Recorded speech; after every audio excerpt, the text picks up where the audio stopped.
Bonjour à tous. Le jugement de l'accident de Bösingen vient de tomber. Il est lourd de conséquences pour la SNCB et Infrabel.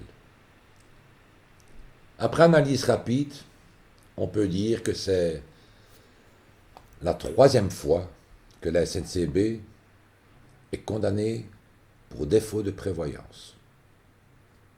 Pécron en 2004, accident de 2001, Mons en 2018, accident de 2009, et Bösingen cette année. Autre point très interpellant, c'est qu'à chaque fois, le juge constate qu'il n'existe pas de système d'arrêt automatique des trains qui corrige une éventuelle erreur du conducteur. Bien entendu, nous sommes 9 ans après l'accident. Comment le réseau se porte-t-il? D'après Infrabel, 30% du réseau est équipé et annonce le TCS pour 2025 comme norme. Pour les non-initiés, un système européen de contrôle des trains, en abrégé ETCS, European Train Control System, est un système innovant de signalisation ferroviaire associé au contrôle de vitesse. Nous avons des doutes. On fait 30% en 7 ans. Et en 6 ans, on va faire 70% avec des budgets rabotés et du personnel déjà surchargé. La réalité, c'est que le TCS 2025 sera composé de plusieurs systèmes compatibles. TBL1++, TBLNG et ETCS. La vérité, c'est que les zones de passage d'un système à l'autre seront plus nombreuses, alors que ces zones sont réputées dangereuses. La vérité est que 100% du réseau ne sera pas couvert. C'est Infrabel qui détermine ce qu'il appelle l'efficience. Pourtant, le juge fait également un rappel à la législation. Il faut limiter le risque à la source et remplacer ce qui est dangereux par ce qui l'est moins. Cela marche super bien. En 2016, la zone de l'accident de Saint-Georges n'était pas prise comme dangereuse. L'efficience était de plus de 99%. Et ces quelques dixièmes de pourcent, c'est 3 morts et plusieurs blessés, en plus sur le rail, dont mon fils Marc de Guêtre, qui était conducteur. Pourtant, lors d'un accident précédent, au même endroit, en 2008, l'organisme d'enquête recommandait d'installer un système d'arrêt automatique dans cette zone. Mieux. Après l'accident, on remet en état. Et toujours pas de balise TBL1+. Notre intervention auprès du ministre Borsiu à l'époque a permis de corriger cela. Mais plusieurs mois après l'accident. Cela ne serait-il pas encore un défaut de prévoyance? On entend déjà Infrabel et la SNCB se défendre. Tout va mieux, on fait ce qu'il faut. C'est sans doute pour cela que le nombre de feux rouges brûlés repart à la hausse. Point relevé également par le juge. Mais comme nous, il n'y connaît sans doute rien et ne comprend pas bien les chiffres. et dans certains points du jugement, Infrabel et la SNCB se cherchent l'un l'autre. Digne d'un bac à sable, cela serait risible. Mais derrière, il y a eu des morts. Pourtant, la collaboration et le dialogue entre les deux entités restent difficiles. Chacun défend son camp. Incroyable.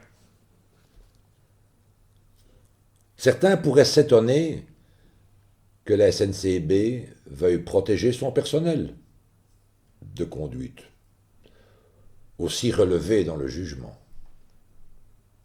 C'est assez normal,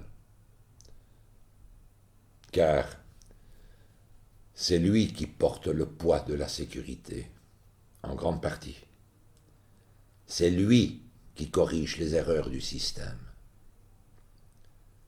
C'est encore lui qui tente de comprendre des réglementations très complexes et dépassées. Tiens, ce point est aussi relevé par la commission spéciale suite à l'accident de Bösingen. Nous, avec notre petite ASBL, nous pensons que pour l'accident de Saint-Georges de 2016, aussi bien la SNCB qu'Infrabel ont fait les mêmes erreurs. Avec l'aide d'experts dans le domaine ferroviaire, nous pouvons prouver que le conducteur n'a pas fait d'erreur et qu'aucune preuve n'existe contre lui. Sa mort dans l'accident arrange beaucoup de monde. Mais croyez-nous, cela ne va pas durer. Nous sommes au bout du chemin avec le dossier de l'accident de Saint-Georges-sur-Meuse. Le dernier rapport, rentré, va être présenté à la justice pour ouvrir une enquête qui mettra la responsabilité sur les bonnes épaules. En gros, nous prouvons que la signalisation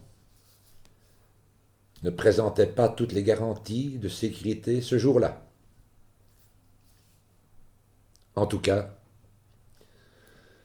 nous souhaitons beaucoup de courage aux usagers quotidiens du train, car depuis 5 à 6 ans, le risque augmente. Une étude très sérieuse démontre que la SNCB recule. Suivant l'indice de performance européen, entre 2012 et 2016, c'est un recul de la 10e à la 14e place. La cause principale étant sa sécurité. La Belgique a un score de 1,9 où le meilleur fait 2,8. Iriez-vous signer un contrat avec une entreprise qui n'apprend pas de ses erreurs, qui se met dans la tête dans le sable pour ne pas voir qui est en incapacité d'agir et de remettre en question? Le feriez-vous? Dès 2023, l'État devra répondre à cette question, en décidant ou pas d'attribuer le marché du rail pour une période de 10 ans. Il reste donc du temps pour faire le nécessaire. Et ce n'est pas le personnel qui en est responsable, mais bien les dirigeants. Ils sont payés pour. Comprendre et agir au mieux, ce n'est pas toujours une question d'argent, mais de bon sens. Le monde politique devrait aussi se réveiller. augmenter la cadence et le nombre de trains est dangereux dans le contexte actuel. Le réseau est proche de la saturation, demande des entretiens plus importants et plus rapprochés, demande plus de personnes bien formées et bien équipées. Il faut donc investir avant de pouvoir utiliser le réseau de manière optimale. Le train, c'est sans doute l'avenir. C'est un outil formidable pour le déplacement en masse. Mais quand va-t-on comprendre qu'avec une sécurité au top, la ponctualité sera meilleure? Il faut des moyens, mais aussi un management performant. À l'heure actuelle, la SNCB n'a toujours pas de plan de sécurité intégré à tous les niveaux de l'entreprise. C'est un fait. On ne doit donc pas s'étonner de voir le personnel commettre des erreurs. Car souvent, il ne sait pas quoi faire. Et comment. Et quand il veut faire, suivant les règles, on lui demande de passer outre. Car il faut gagner du temps. C'est une honte pour un pays comme la Belgique, qui est un pionnier dans le transport par rail. Le but de notre ASBL